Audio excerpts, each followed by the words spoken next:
Hello YouTube viewers, welcome to my channel Science to Technology. In today's show, Computer Wednesday, we're going to talk about Apple M1. So let's dive right into it.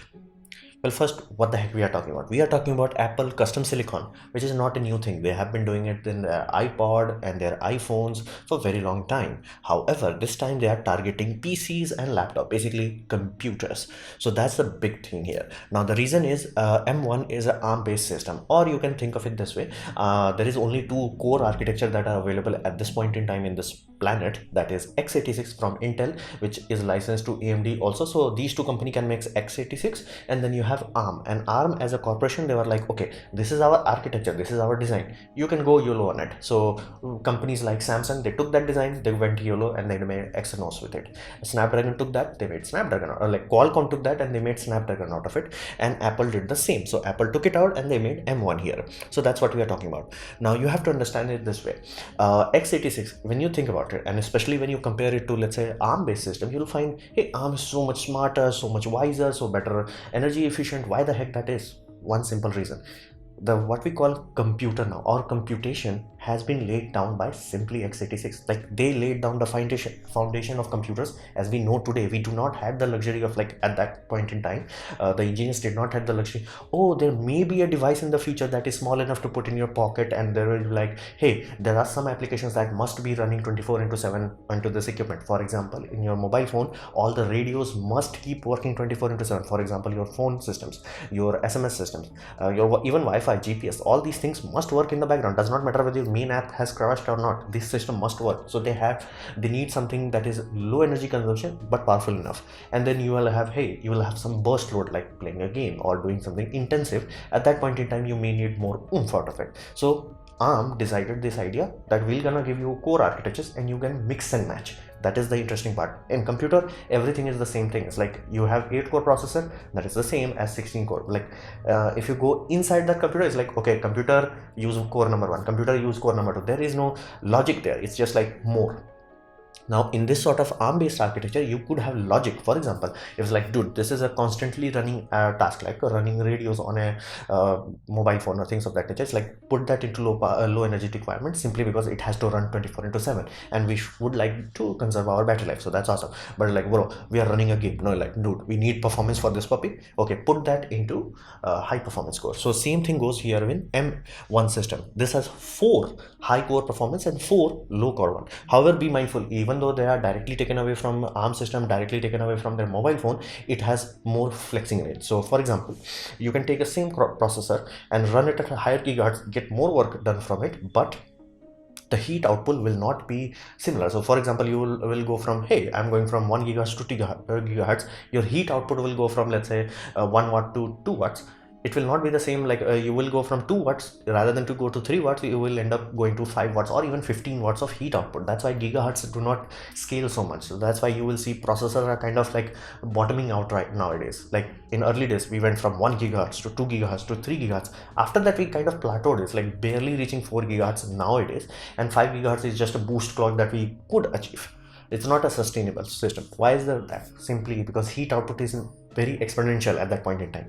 So in mobile processors, like the silicon that is used in a mobile phone, they have multiple limits, what we call power envelope, how much power it can consume. And how much power it can consume is directly proportional how much heat it can dissipate, because all power goes into a processor turns into heat. So you have to be like, okay, this processor is consuming 3 watts of heat, that's a 3 watt heating element. How the heck you gonna dispose so much heat? And not to mention your battery life also. So there are certain limitations. With the same silicon, you can say, okay, here's the engineer, take the silicon, go YOLO on it. Like you don't have any power limitation, or you have a lot of heat sink. Then like same silicon will perform multiple times better. That can be done with Snapdragon also, and can be done with Apple system also. So Apple is like, okay, we have a lot of flexibility. Why not we flex a bit more?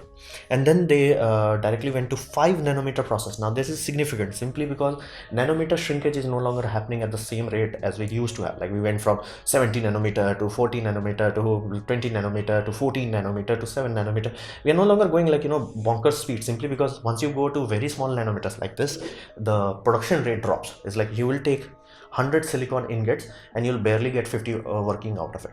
So hit rate, efficiency goes down drastically, and you can see that especially whenever a company like Nvidia goes from large nanometers to small nanometer, the price goes too much high. Why? Because even though they don't want to increase the price, it's like, dude, we are consuming more silicon. Basically, they are having a lot of binning issues. Fundamentally, 5 nanometer is a very big you know bigger thing, and I'm reasonably sure they must have enough experience with the older systems, so they're like, no, we can achieve this, and they may have been already using this in your mobile phones, so they know 5 nanometer is an achievable thing. Now be mindful, 5 nanometer is gonna remain kind of relevant for very long time, simply because right now in the market there are many mobile phones that have 11 nanometer, 10 nanometers, only some are like 5 or 7 nanometer. So 5 nanometer is really currently the smallest, like practical sense. Not I'm talking, oh, lab in MIT lab or something like that. No, practical sense is quite small, and it has 16 billion transistors. Now that's a huge number of transistors. But to give you a context, that's not the most bonkers I have ever found. Most bonkers as a human bought, like not, you don't have to be a corporation to buy. That is AMD Epic ROM. It is around 7 nanometer process, and that went to bonker number of 39 billion. Be mindful, it's a processor made system. It has a like thermal envelope of like 300 watt, I think. So it's a bit bonkers, but you get the point. That 16 billion, do not think, whoa, there are other systems that are comparable to it. Heck, even Amazon made their own custom silicon for their Amazon Web Services that has higher processor transistor density than this on a lower node. Consequence, more power consumption, but it's not a like whoa achievement. It's like, nice, good job, you are playing in the big leagues now.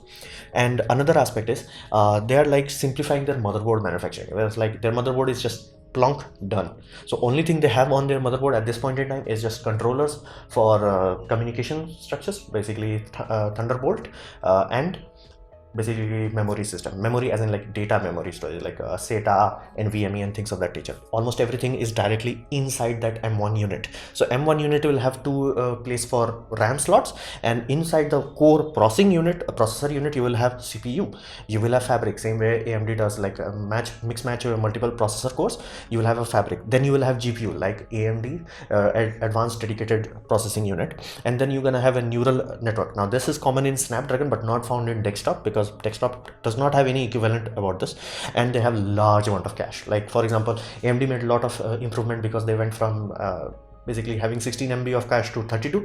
They did something similar, however they went bonkers. Like the cache is L2 and large, so it's huge, cache is huge. That's why like they are so efficient, and because the fabric is deciding the how the RAM is split. So if you're running a game, your GPU will literally get more RAM, and if you're running a something that does not need basically a lot of GPU power, GPU will be like, I say, hey dude, only consume 2 gigabytes of RAM. So RAM is much more dynamic, so much more efficiently utilized, and all that in one chip.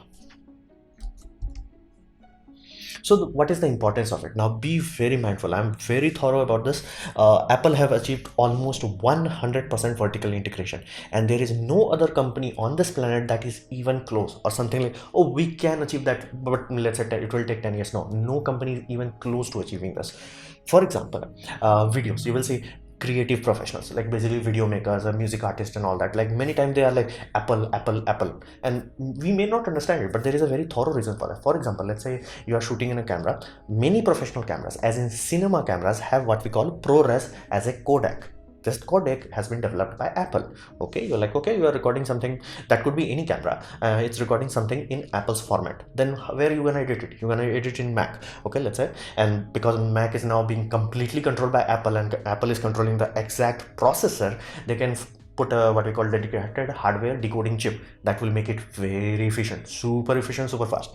So Mac is there. Now what about the software? That's also the interesting part. They also make Final Cut, so you can understand from shooting the video to actually doing the final product, they control everything. That is 100% integration that no other company can even come close to achieving that. Sony used to have that in analog days. Basically they had like video for news channels. They have a different kind of real-time video editing scenario. Sony does have some equipment that allows that, and that's why Sony also have a lot of video editing apps and codecs, but they do not have the laptops or desktops for that matter. So this is a very big thing. Apple has achieved bonkers level thing here, and you have to understand this. Whenever we are talking about specs, we kind of get carried away, but most of the time that does not matter. For example, I can give you a very high-end mobile phone, but if I put 60 hertz screen on that, and then I'll give a little bit lower, let's say this is 100 in terms of performance, I give you 75 in terms of performance, but I'll give you a display that is 90 hertz. the moment you will touch your hands like on that 90 hertz system, you're like, dude, this is faster, because it feels that way. Similar goes with that. You're not gonna be like, okay, how many teraflop this puppy has. You're gonna be like, hey, I'm editing the video, how does it feel? And because Apple controls the whole pipeline, they're like, dude, use our codecs, use our equipment, use our software, you'll be done in a jiffy. You're like, whoa, this is the most amazing, best watt per user experience. So you are consuming 1 or 2 watts from your battery bank, and you're like, awesome, I'm editing 4K video, because everything is controlled. So that is undeniable, whether you like Apple's performance or not. And there is a very good chance it might be miserable in everything else. You're like, dude, I'm running an app that has not been optimized yet. It's like, dude, it's 10 times slower than everything past. Heck, Photoshop will take at least 1 whole year before they come into a fact where, like, comparable. So there is a serious learning curve, but once they reach that, it will be like, whoa, like, I'm consuming few watts of power and I can beat any desktop out there. So that's a very significant thing. And then you have to come to some darker aspect, that it allows Apple to achieve what we call 100% Apple walled garden. Now you don't want that, and if I have to explain why you don't want that, well, I'm sorry. So you have to understand this from developer point of view. They have no longer any control in terms of user. They don't have any control. For example, let's say there is a company that wants to make a video editing app, and they're like, dude, we can utilize your equipment, we'll do all the Apple tax thing, we'll do like all the quality control, everything, we'll do everything exactly as. But we ask you, like, let's say they can ask from Apple, it's like, can you please give let's say more than 16 GB of RAM? Apple is like, nope, it's integrated on our system on memory. Good luck with that. You have to make that. And not to mention, when there's 16, it's not free 16 GB. There is a lot of OS headroom, there is a lot of GPU headroom. So you can understand that Apple is like, no, you have to make sure it works inside this. But in desktop world, they're like, dude, this is the minimum requirement and this is the recommended. They can't do recommended anymore with so developer are locked at that point in time. Because it's a custom silicon, they have to sign 10,000 NDAs before they're like, okay, this is the actual software we use in order to make the damn thing. So it's gonna be very painful for developers, and good luck trying to get any control back. So that's done, game over. And another aspect is the repairability. Apple hardware used to be very awesome, but from day one Apple was a kind of half even. So they flat out, like so for iPod, like very early on iPod, they were specifically designed in such a way that it's gonna break itself in around 15 to 18 month time. Basically, once their warranty was over, it's like, tada, bye, I'm not gonna work anymore. That's how Cashiness became so popular, simply because that was his first sting operation, so to say. So Apple was always doing that, but recently people have noticed that like their hardware quality is gone down. Basically, what the hell, how the heck this laptop which crossed quality control, reached into public's hand, where they're like, I'm gonna open it up, wait a minute, why the heck my screen died? Oh yeah, because somebody thought it's a good idea, let's make the ribbon 1 millimeter shorter so it's gonna break much quickly. It's like, seriously? It's like the keyboard is so bad that even a multi-billion-dollar lawyer firm is like, dude, we can't defend it, undefendable. It's like Apple fought in a battle and lost. Let that sink in. Apple fought in a consumer battle and they lost. It was that obvious. Like, dude, are you telling me that your keyboard, once it reaches there and there is dust in the atmosphere, not like, okay, I'm a dusty environment or like, some woodworking shop or no, dusty environment, room, dusty environment is gonna magically jam itself, and you're like, yeah, it will be $700 to replace this. It's like, seriously? Like, can you understand that? Like, you have multi-billion-dollar lawyers and you still could not defend that. So the hardware quality is tangibly going down a hill. It's like, whoa. Like, it's really bad. So good luck if you buy something like this. Good luck, flat out. Like, they could literally ship you a mobile phone which was not quality tested, and they're like, wait a minute, I sit on it and it bent. Happened. It's like, oh, wait a minute, I'm holding this phone and the antenna is no longer working. After quality testing, that happened when I'm saying Steve Jobs was alive. So fundamentally, bye repairability. That is done, game over, don't think about it. Control, done, game over, don't think about it. But you will get best per watt user experience. Now what can Windows do?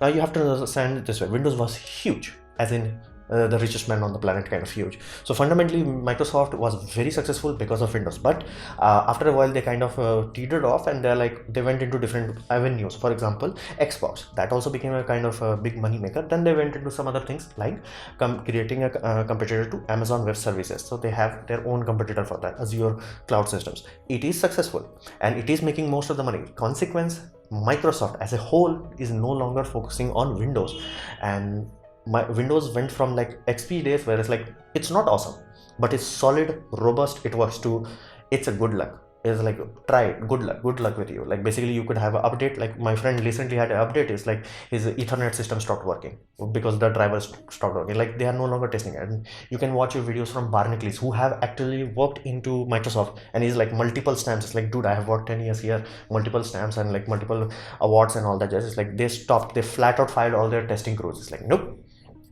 So fundamentally Microsoft is no longer caring, but they have to care about this, because if Apple keeps polishing their experience, it does not matter whether quality or everything else, but if the experience is as polished as it is, at some point Microsoft will become like, I'm too poor to buy Apple. That's the only thing. Right now I can say, hey dude, I want most gaming performance, I have to buy Windows. I want the most powerful thing, I have to buy Windows. It will soon become something like, like, I can't afford Apple. That's the only thing I would be able to say. I don't want that. So Microsoft have to get on top of it. They cannot have a Windows as a laughing stock, and Windows have to get a complete redone. Thankfully they are doing it, and they have started to do that around 3 years ago. They started to port ARM porting. Now this is the second time they are trying to do this, because first time they tried that was Windows mobile phone. That did not work out so well, but they did try to, and they have learned enough from that. So they are trying to do that, and but this time it has to be made extreme priority. Get Windows properly ported to ARM, so it can be used in, let's say, things like Raspberry Pis, new Surface laptops. Surface laptops nowadays have ARM system, exactly like how Apple does that. So Microsoft calls that SQ2 chip. Now this is half as powerful as Apple system, and flat out, because of the low optimization, it's not even a competition. Flat out Apple will destroy this. But Microsoft is in a race, so it's not like, we are not doing anything. They are in the race, but they have to, like, push up the effort. So they can do this, and that's the whole point. They partnered up with Qualcomm to make custom silicons, where they're like, okay, this is our laptop that is running on our own design CPU, and it will be much more power efficient. So they can give you a large battery life, much more efficiency, everything what Apple is trying to do. They have done this. It's just they're not very successful with that. So they really have to put a lot of effort into this partnership, and they really have to get sure the Microsoft Windows is properly ported into ARM system, where they're like, no, a printer driver is gonna work, Ethernet system will work. Again, it's a difficult task, but it can be done. They have the money, they just have to put right effort into this, and hopefully reinstate the testing department. So Windows can compete, but they really have to push up their game. What about all other manufacturers? That's the interesting part. You never, no matter what it is, no matter how much you like it, you never ever want a monopoly. That's a bad thing, always a bad thing. There is no competition about that. For example, Samsung, Dell, LG, Microsoft, Lenovo, all these companies, they're like, what the hell, man? Because if Apple keeps achieving this 100% integration, only server space would be the left remaining space, where like, okay, yeah, consumer industry died out, like exactly like how IBM lost the consumer department. Same thing will happen with all these companies. They don't want that. So how the heck they can compete? Thankfully there is RISC-V. Now RISC-V is a new approach, and this is even newer than ARM approach. So benefit is it's open source, so it has a much higher security standard than ARM system, and because it came after ARM, so it also has the luxury of learning from x86, the granddaddy, and then it has to learn ability from learning from daddy, which is ARM architecture, and they made RISC-V. Now you have to understand this, x86 is the legacy, it's the foundation on which everything else is written. So judging it as an incompetent system is not wise. It's like, yeah, we did not knew anything, we laid the foundation on which you can judge us. So fundamentally x86 is reaching its final years. It's like, dude, you can try AMD, like as much hard work they are doing, it's just the software is not bloated, the hardware, the physical silicon is bloated, everything is bloated at this point in time. So they have to let it go at sooner or later. Again, it's not meant to run forever, and it's CISC architecture. That's the core fault in this. The problem with CISC architecture is complicated instruction set, inherently inefficient. The reason why the engineers made it such a way, back in the day when x86 was built, if you are top anyone is like, bro, I think we're gonna have like multiple gigabytes of RAM in mobile phone, they're like, dude, what are you smoking? So fundamentally x86 was designed with that kind of limitation. ARM did not have that. They saw like, hey, okay, CISC works, it's absolutely awesome, but fundamentally limiting. And the moment RAM prices start to go down, they're like, yeah, let's dump the CISC architecture, let's jump into RISC architecture, as in reduced instruction set. It's much more taxing on your RAM department, but because RAM is cheap, it became much more efficient. So RISC is better for modern equipment, because we learned the reality, memories are cheap. So ARM system is utilizing that. Now ARM is basically now a sub company of NVIDIA, so you don't want to pay them, and not to mention NVIDIA is really not known for openness. So RISC-V is a kind of shining knight in the shining armor at this point in time. It's open source, which allows them to be absolutely sure. And early testing, already there are servers that are running risk architecture, very testing, early testing edge and all that, or basic level, but enough testing has been done from all other companies that's like, dude, this is serious. And if other companies, for example Samsung, is like, dude, I want to make a laptop, and if Windows at that point in time has already ported their system to ARM system, as in ARM is inherently a simple way of saying risk system, they can jump to RISC-V system without too much hassle. Minor code has to be changed into the kernel, nothing major will need to happen, because it was designed from day one, designed in such a way that the porting from point A to point B should be comfortable enough. So they can make their own laptop which can truly compete. It's like, no, our laptop is not gonna be like, oh, it's a 500 watt power brick is needed to run this. No, it can compete with Apple on an equal footing. So RISC-V can do that, and because it's open source and because it's handled by multiple corporations, as in from Nvidia to Qualcomm to Samsung to Western Digital, yes, there are hundreds of corporations pouring in the money research into this puppy. They can truly compete with Apple on an equal footing, rather than like, this is something that competes. So it's all hope is not lost that Apple will become the supreme monopoly, but all these companies really have to step up their game. So like M1 is a serious thing, not in terms of performance or like, but what it represents is a serious thing, and RISC-V could be a very good countermeasure to that. So this was my presentation on Apple M1 chip. I hope you liked it, learn from it. In that case, please click the like button, share it amongst your friends, that will help me a lot. If you didn't like it, didn't enjoy it, I urge you to press dislike, press it twice to show me extra disappointment. Please leave a comment because I try to reply to all of them. Subscribe, press the bell icon if you're free, and as always, thanks for watching.